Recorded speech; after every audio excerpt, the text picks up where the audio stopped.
How it's done, son? What's up, Fire Guy 24? Another round of hooligan action. Back here in some parking lot I've never been in before. Looks like some pretty happening shit.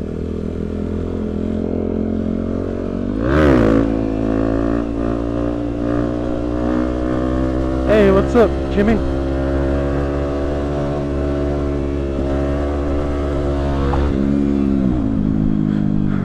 I love parking lots.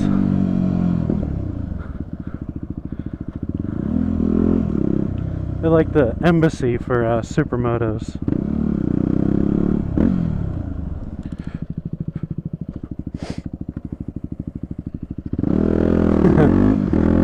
Old ladies don't like stoppies, freaks them out. Going over this mall, hit their parking garage, see if I can't get chased out by security.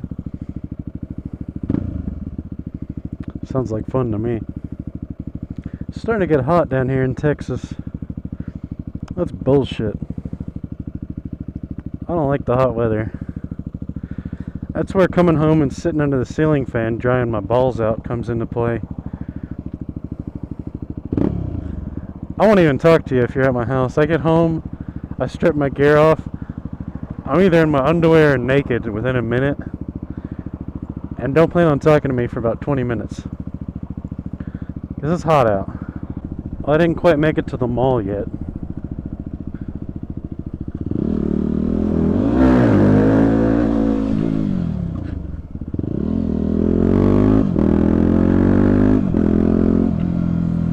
There's these small parking garages over in this office complex here I've never ridden before.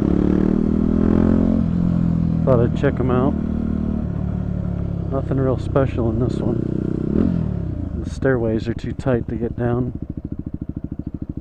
Yeah, it's pretty tight. There's one over here we could check out. That one's got gates on it, so we're gonna have to find a different way in.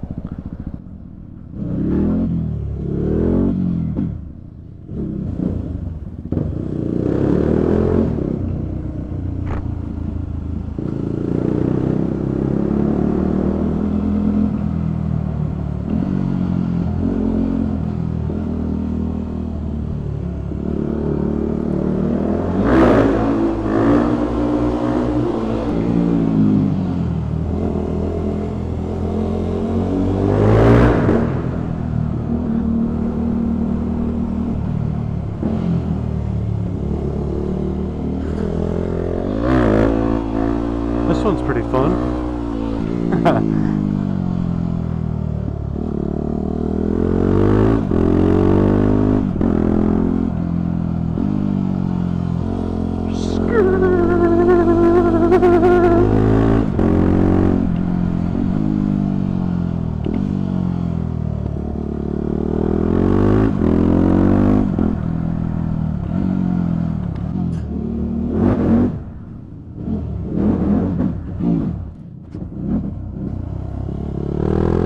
Alright, to the mall.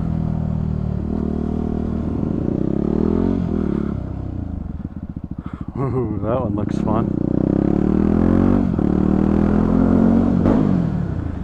Part of the appeal of riding in parking garages is the sound. The exhaust sound.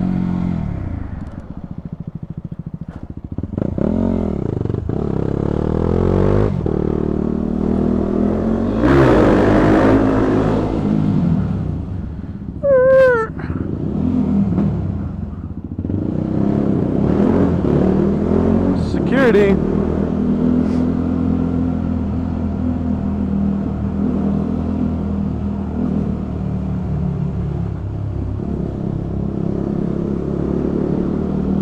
Oh, he's in hot pursuit.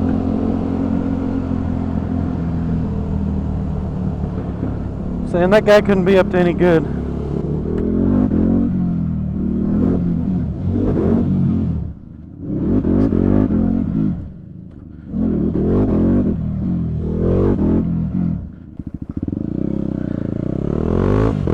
So I had a guy in particular ask me about carburetors today. Said he had a cafe racer, had 4 carburetors on it. And his friends told him that with the individual pod filters that it wouldn't run right and it'd need to be rejetted. First of all, don't ever listen to your friends. I got friends, they're idiots. They might be right, but that's just by accident. So I said, well, does it run at all? And he said, yeah.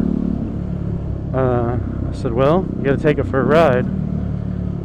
And being that it's got high flow air filters on it now, if anything, it's gonna be running lean, which means it's getting more air than it needs, or vice versa, not enough fuel for the air that it has.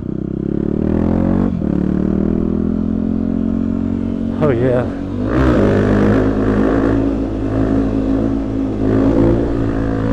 That one's fun.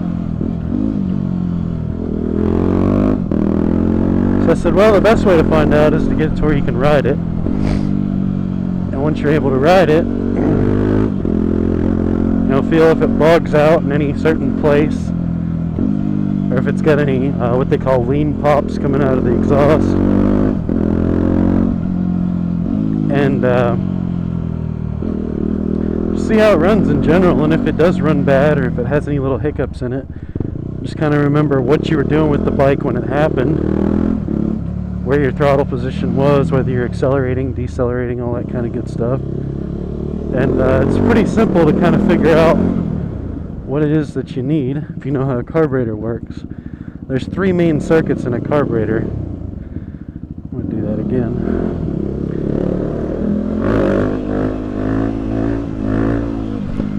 There's the pilot circuit, which controls your idle and just off idle, like not very far into the RPMs, just right off idle. And that pilot circuit consists of a little bitty tiny hole in the bottom of the entrance where the air goes in, basically where the air box or air filter bolts on. There's a little tiny hole in the bottom of that big round entrance. And that's where it sucks in its air when it's idling. And that air travels past the pilot jet and picks up some fuel. And that air-fuel mixture is metered through a air-fuel mixture screw. And then it comes out of this little baby jet on the other side of the carburetor, on the engine side of the carburetor. And your pilot jet is basically fine-tuned with that air-fuel mixture screw. They say a turn and a half out is a good baseline.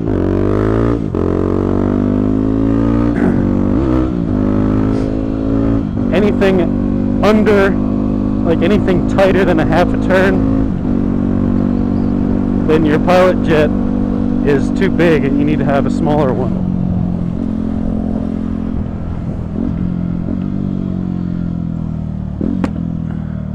Traffic. I don't know really where the hell I'm going. And if your pilot screw is backed out like 2.5 turns, when you back it out, it usually makes it richer on that circuit. So if you get it backed out like 2.5 turns and it's still not doing what you need a bigger pilot jet. Your main jet is like 3/4 throttle to full throttle. That's all that thing does. And it's a jet that's the lowest in the bowl. Your pilot jet is the highest in the bowl. So if your float is adjusted wrong and you're running out of fuel, it won't idle, but when you hit the throttle, it'll suck it up through the main jet and it'll still run. But if it sounds like it's running out of fuel at idle, you either got a clogged pilot jet or you're running out of fuel in your bowl. Now, on your main jet, there's a few ways that you can check if your main jet is correct.